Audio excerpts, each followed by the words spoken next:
Hi, my name is Sarita V. Welcome back to my channel where we focus on vintage fashion and photography, and I like to do a lot of sewing and crafts, and I also like to do some household projects. I bought a late 30s, 1930s, early 40s home, and so we might be focusing on some projects as those come up around the house.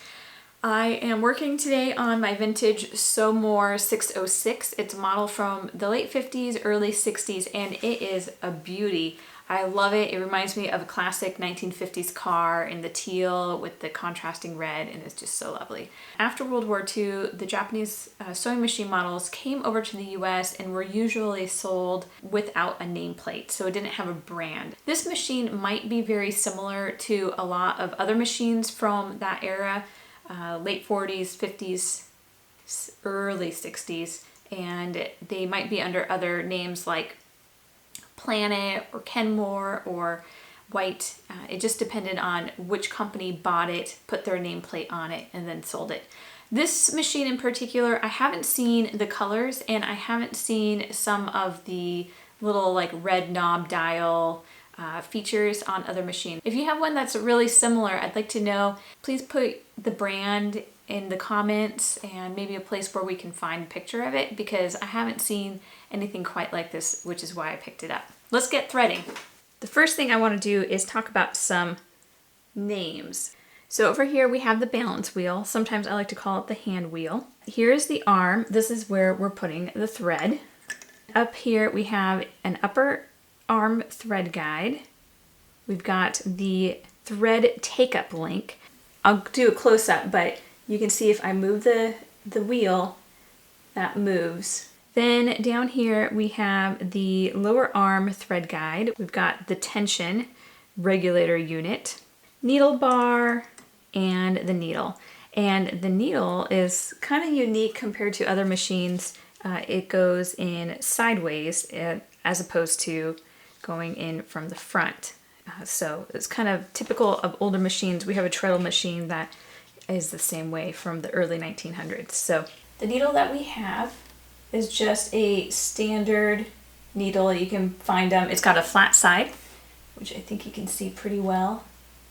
There you go. Flat side, round side. The flat side to round side has the needle going front and back. And so what we want to do is turn it. I've got the flat side facing my right side, and we are just going to loosen this up. Depends on how you get the machine, right? It might be closed, might be open, but it should wobble. And you're just gonna place that in, flat side facing your right. This is not like a new sewing machine. There you go. I got a little bit of grease from the thumb screw. So our needle is in and our hole is facing from left to right.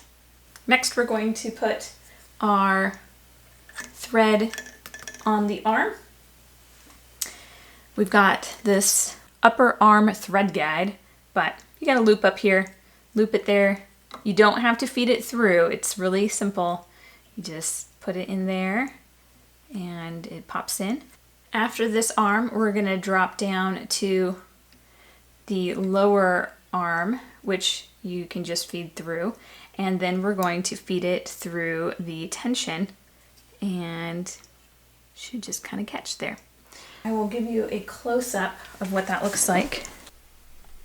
Here you can see that there are a couple of plates in between them, and so you want to have the thread go between those plates. Don't put it in here. Feed it in between these plates. The tighter you tighten this, the less give they'll have, and they'll have more tension, and so that will affect your stitch at the end. And it depends on what kind of fabric you're using, and the thread, and all the little details, and how many layers you're going through. That will affect that. So we're just going to feed it through here. It comes up, and it just stays in there because of the tension. Next, we're moving up to the thread take-up link. You'll notice that it is completely enclosed. Some of the newer machines just have like a little catch where you can just drop drop your thread in like that and you don't actually have to thread it through, which is an improvement, but this one is old. So we're going to manually thread it through. After that, we have another little area we thread through that is called the Face Plate Thread Guide. We're getting close to the bottom. So we've got another thread guide down here, and this one, I think you go from the back.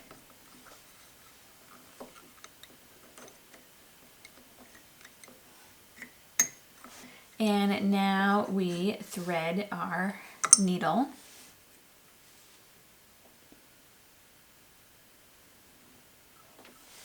There you go. When you sew, you want to put the thread through your foot, and I usually do about 3 or 4 inches at least off to the back side. Now we're going to put the bobbin in, and there's a whole video on how to put the bobbin in with close-ups. So you can watch that if you need to figure out how to do it. But I'm lifting up the plate. I am holding the bobbin with this little thingamabobber.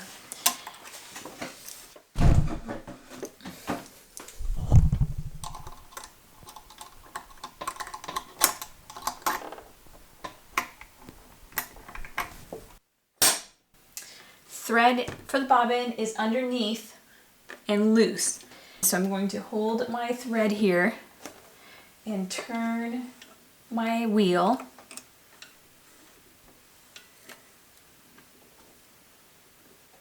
So that the needle is up, and then I'm going to take something and feed it under. There's a little loop here from the bobbin thread, and I'm going to pull that out. So now I've got 2, and we are all set. Now for a test run.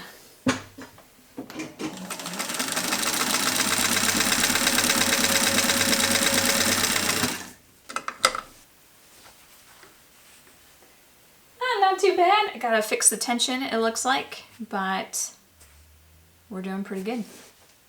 My thread came out a little wobbly on the bottom, so I want to fix that, and I'm going to show you a few features of how we do different stitches on this machine.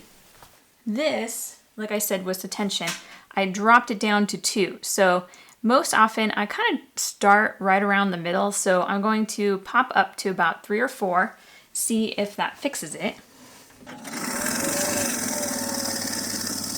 Okay, let's see if that fixed it. That looks amazing. You can see the difference between the 2 stitches. Now that we've fixed the tension, we want to add a few extra features. This machine was advertised as being able to go both forward and backward, so we are going to work on that next. This is the stitch regulating lever, or lever, depending on if you're in Canada. This is what makes it go forward and backward, and there's a lot of tension on here. It's very sturdy. If you're in the upper area, you will be going forward. If you're in the lower area, you will be going backward. This is not an on-off switch. It's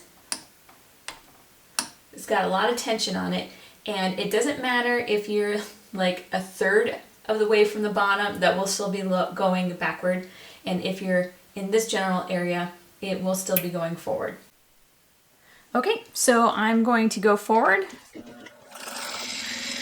and I'm going to go backward by flipping my lever all the way down. That anchors the stitch, and then I'm going to go back to going forward.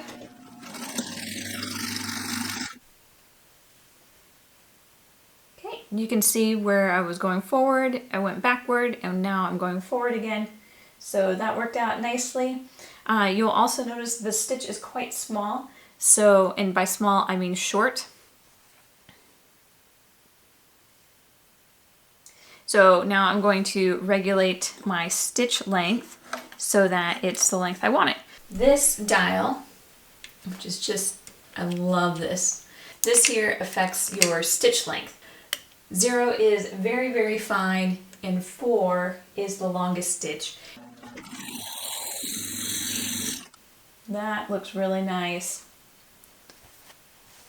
Still a very small stitch, but I like it. One feature that I haven't talked about is the foot pedal, the pedal that makes it go. I don't have one, and I think that that's really interesting, and it makes me think about things. This machine actually has a knee pedal, so when you sit in the space, sit right here in the cupboard, you can just move your knee slightly to the right and it will press the knee pedal. I haven't seen a machine like this, and I think it's kind of interesting. You have to remember like the evolution of sewing machines. We started with basically hand crank machines, and then we went to something more efficient where we used treadle machines and used our feet to power the machine. Then there were electric pedals that we could use, and then this machine has a knee pedal. And I was thinking that maybe it was because women wore heels more often, and maybe it was uncomfortable with a heel to sew. I know when I drive that just doing the back and forth motion kind of wreaks havoc on my calves, especially when you're driving to Seattle for 2 hours one way to get to work, and then you have another hour and a half on the way home. You know, that's a long time and a lot of stress on just using a single muscle group. And so I wonder if maybe it was more ergonomic to use the knee, which you have, you know, larger muscles in your thighs, and maybe it was more comfortable. I'm kind of curious, modern sewing machines don't have knee pedals, so maybe they tried it and it didn't work out for them, and that's the reason why we're familiar with foot pedals today again. I think also, since this was done in a cabinet, you know, it's easier to install a knee pedal as opposed to if you just get the sewing machine in the case, right, and you put it on your tabletop. You can't really install a knee pedal on your kitchen table or a desk that is a multi-purpose desk. Just some of my thoughts, but I thought I'd show you a little picture of what it looks like, and it's just a fun feature and a weird like, oh, how do I make this go? I will let you know in a later video how I like the knee pedal after doing a full project with it. Let me know about your experiences, if you use a knee pedal, if you've used them and liked them or disliked them, or if you know a better reason why they were used instead of foot pedals during this time period. I would love to know more. I think that's all I have for you today for the sewing machine and some of the features and how to thread it and get going and do a little bit of basic troubleshooting on stitch length and you know, a wobbly seam and how to fix the tension on that. I will, when I figure out what darning is, figure out how to use this darning whatever feature that's on the sewing machine. That might be a few weeks before I get to it, but I am very curious and want to work on that. In the meantime, it's time to get sewing, and I will have a new video for you next week.